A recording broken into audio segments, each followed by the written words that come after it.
திருப்பி மக்கள் நாம் தமிழர் கட்சியை நோக்கி வர்றாங்க.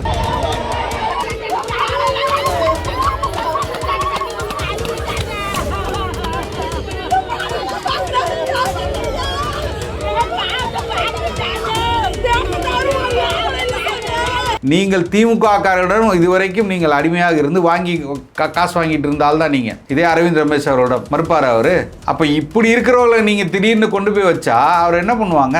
எப்படி நீங்கள் எதிர்பார்த்த மாற்றம் கிடைக்காது இதில் அப்படின்னு உறுதியாக கிடைக்காது.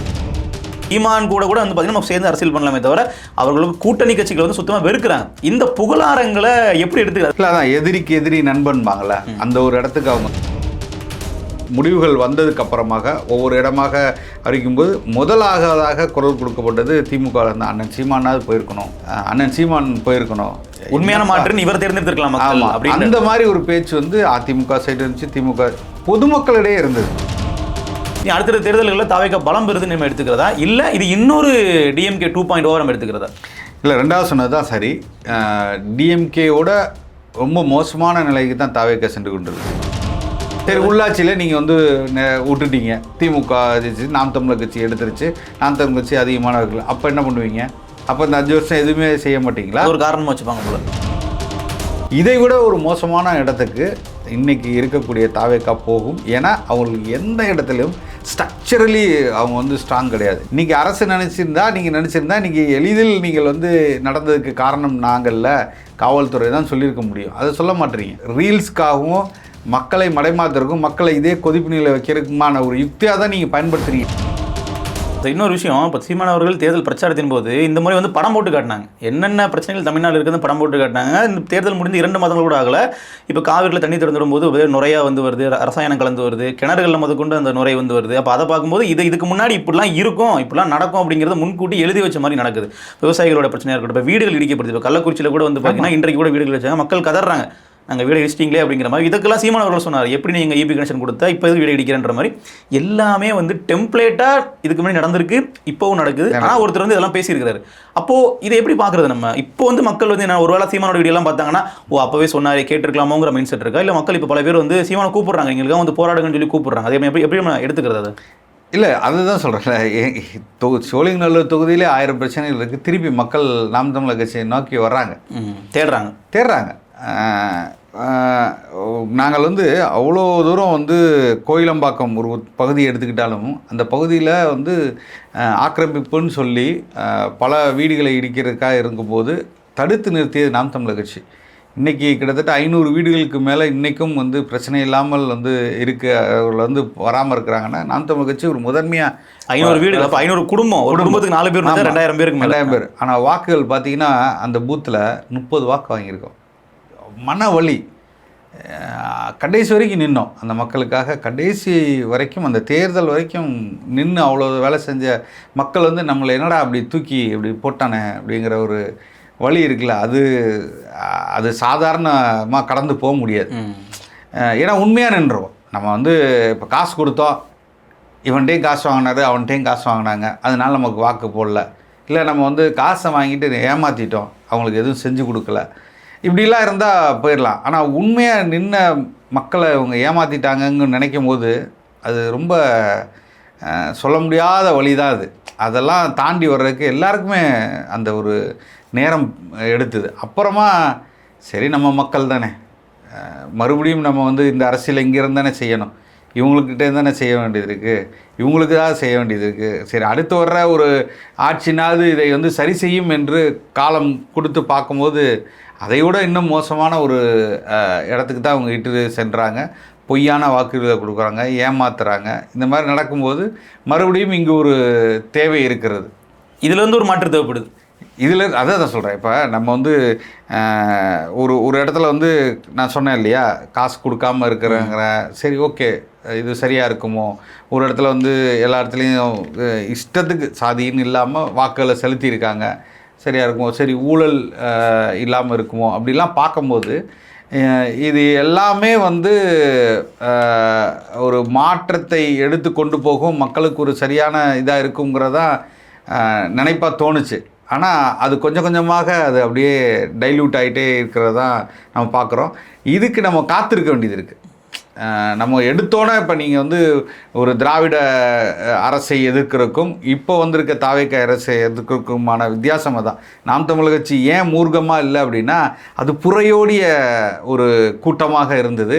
அது வந்து எளிதில் வந்து 10 வருஷம் ஆட்சியில் இல்லாமல் திமுக வந்து ஐயோ எல்லா காசையும் செலவழிச்சிட்டேனே, கடைக்கோடியில் இருக்க தொண்டன் முதற்கொண்டு காசை செலவு பண்ணிட்டான். அவன் வந்து சம்பாரிச்சே ஆகணும்னு வந்தான் 2021. அவ்வளோ வேகத்தோடு இருந்தான் வசூல் பண்ணணுன்ட்டு. ஆனால் இங்கே அதுக்கான காலம் பிடிக்குது கொஞ்சம் கொஞ்சமாக. இப்போ பார்த்தீங்கன்னா நம்ம தாம்பரம் பகுதியில் ஒருத்தரை நேற்று வந்து நீக்கியிருக்காங்க.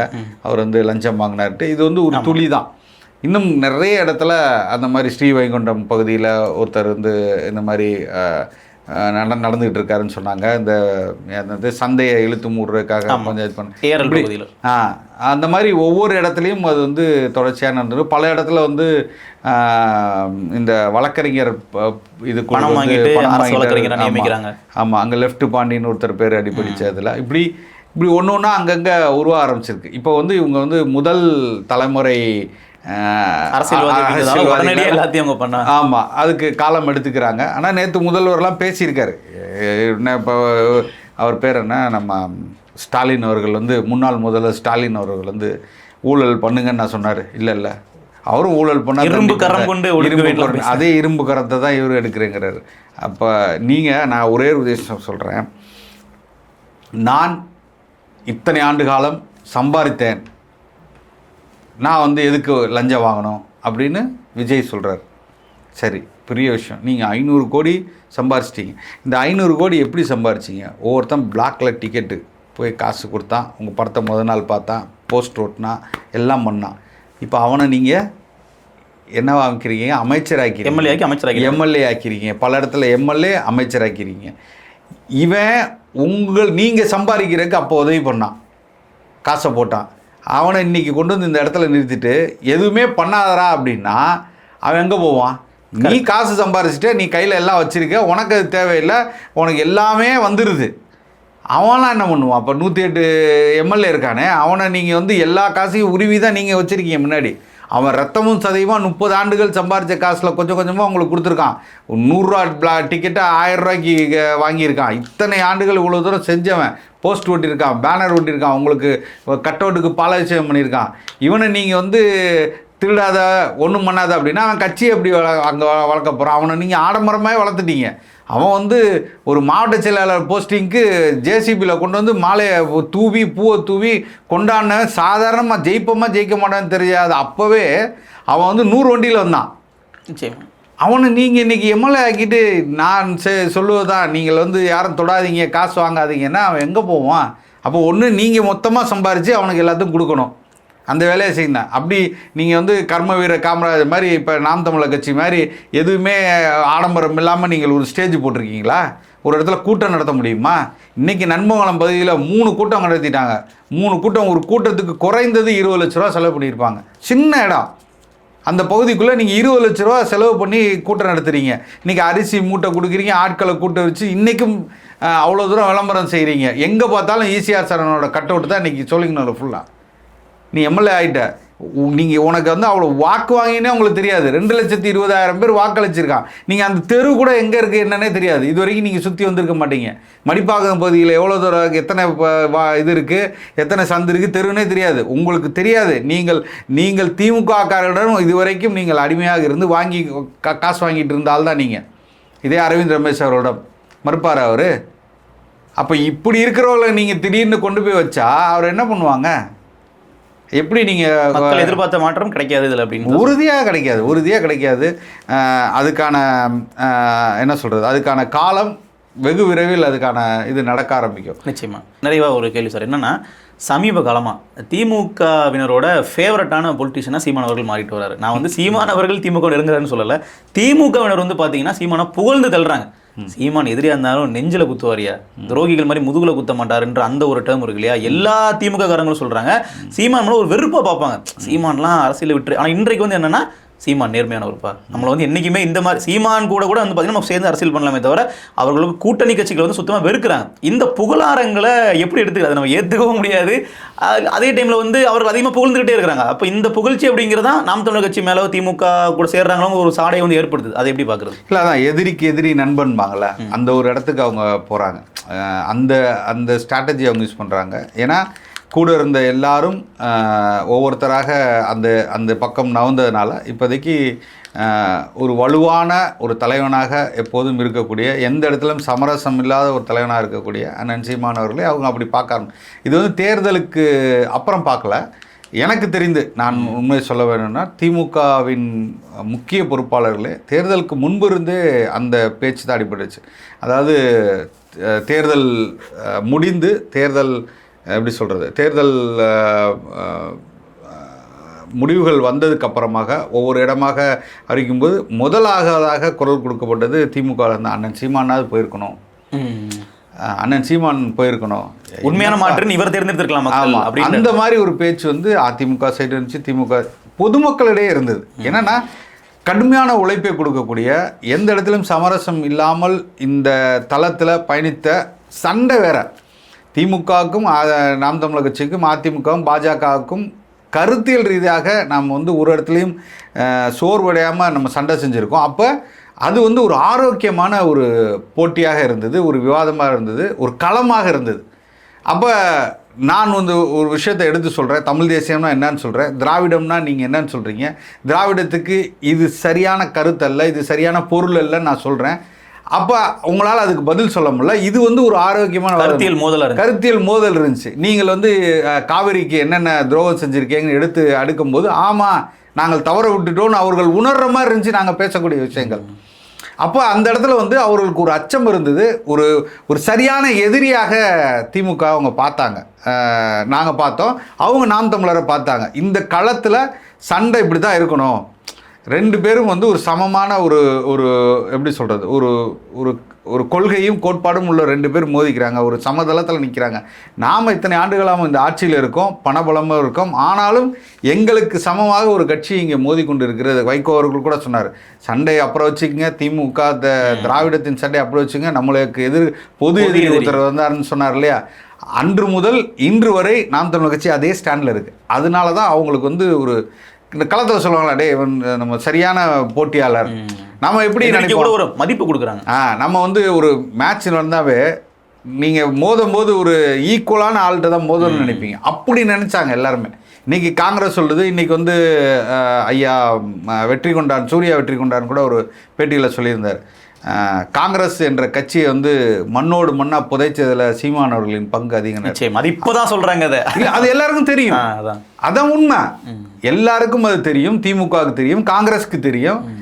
அப்படி ஒரு மிகப்பெரிய அடியை கொடுத்தது என்றால் அது நாம் தமிழர் கட்சி தான், அண்ணன் சீமான் அவர்கள் தான். அந்த அளவுக்கு வந்து வீரியமாக நாம் தமிழர் கட்சி 2009க்கு அப்புறம் இந்த களத்தில் நின்றுச்சு, இந்த மண்ணில் இன்றைக்கி நிற்கிது. இன்னைக்கு நேற்று நீங்கள் கோயம்புத்தூர் அண்ணன் போகும்போது பார்க்கணும், அண்ணனுக்கான வரவேற்பு எப்படி பார்க்கணும், மே 18 இங்கே நடந்த நிகழ்வுகளை எப்படி இருந்ததுன்னு பார்க்கணும். ஸோ இதெல்லாம் நாம் தமிழர் கட்சிக்கு ஒரு பெரிய உத்வேகம் புத்துணர்ச்சியும் ஏற்படுது. அதனால் அவர்கள் வந்து திமுக கொஞ்சம் இலகுவாக நாம் தமிழர் கட்சியை பார்க்குறாங்க. இன்றைக்கி அவங்க ஒரு எதிர்கட்சி நிலையில் இருக்கும்போது எதிர்கட்சியாக இருக்கக்கூடிய எல்லாரையும் அரவணைத்து போகணும்னு நினைக்கிறாங்களே தவிர, ஆனால் என்றைக்கும் நாம் தமிழர் கட்சியின் தனித்துவமோ நாம் தமிழர் கட்சியின் கொள்கைகளோ என்றுமே சமரசம் ஆகாது என்பதுதான் அண்ணன் சீமான் அவர்களின் கூற்று, நாம் தமிழரின் கூச்சு. அப்போ இந்த அளவுக்கு சார், இப்போ அவங்கெல்லாம் வந்து பார்த்தீங்கன்னா இப்போ தாவைக்கான்ற கட்சி ஒரு பவருக்கு வந்த உடனே ஒட்டுமொத்தமாக கூட்டணிலேருந்து அப்படியே வந்து அங்கே போகிறாங்க இல்லையா. அப்போது இவர்கள்லாம் சேர்ந்து ஒரு அணியாக வந்து அமைக்கும்போது தாவைக்கா இனிமேல் அரசியல் ரீதியாக வந்து பலப்படுறாங்கன்னு நம்ம பார்க்குறதா எப்படி எடுத்துக்கிறது? ஏன்னா ஒரு முன்னாடி தனியார் நின்று 108 சீட் ஜெயிச்சிட்டாங்க அப்படிங்கும்போது இனி அடுத்த தேர்தல்களில் தாவைக்கா பலம் பெறுதுன்னு நம்ம எடுத்துக்கிறதா, இல்லை இது இன்னொரு டிஎம்கே 2.0 நம்ம எடுத்துக்கிறதா? இல்லை, ரெண்டாவது சொன்னது தான் சரி. டிஎம்கேவோட ரொம்ப மோசமான நிலைக்கு தான் தாவைக்கா சென்று கொண்டு இருக்கு. ஏன் அப்படின்னா, ஒரு கட்சி ஒரு வெற்றியை பெறும்போது ஒரு 108 தொகுதியில் பெற்று ஒரு பெரும்பான்மை அமைக்க முடியாத ஒரு கட்சியாக இருந்து அவர்கள் ஆட்சிக்கு வரும்போது ரொம்ப கவனமாக எடுத்து வைக்க வேண்டிய விஷயங்கள் என்ன அப்படின்னா, நீங்கள் உங்களோட யாரை பார்ட்னராக சேர்த்துக்கிறீங்கிறது அது ரொம்ப ரொம்ப முக்கியம். நீங்கள் ஒரு உதாரணத்துக்கு சொல்கிறேன், நீங்கள் ஆம் ஆத்மிங்கிற ஒரு கட்சி தனித்துவமாக அந்த கட்சி வந்தது. மக்கள் பெரிய அளவுக்கு போற்றிருப்பாங்க. முதல்ல காங்கிரஸோட போய் கையை கொடுத்தாங்க. அன்னைக்கே பாதி அடி ஆயிடுச்சு.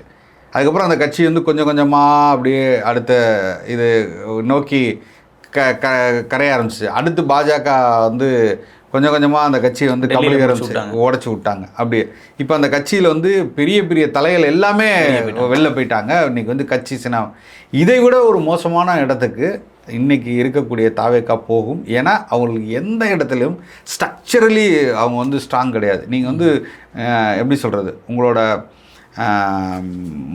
மன்றம் வந்து உங்களுக்கு வந்து ஒரு ஓப்பனிங்கை கொடுத்துருக்கு.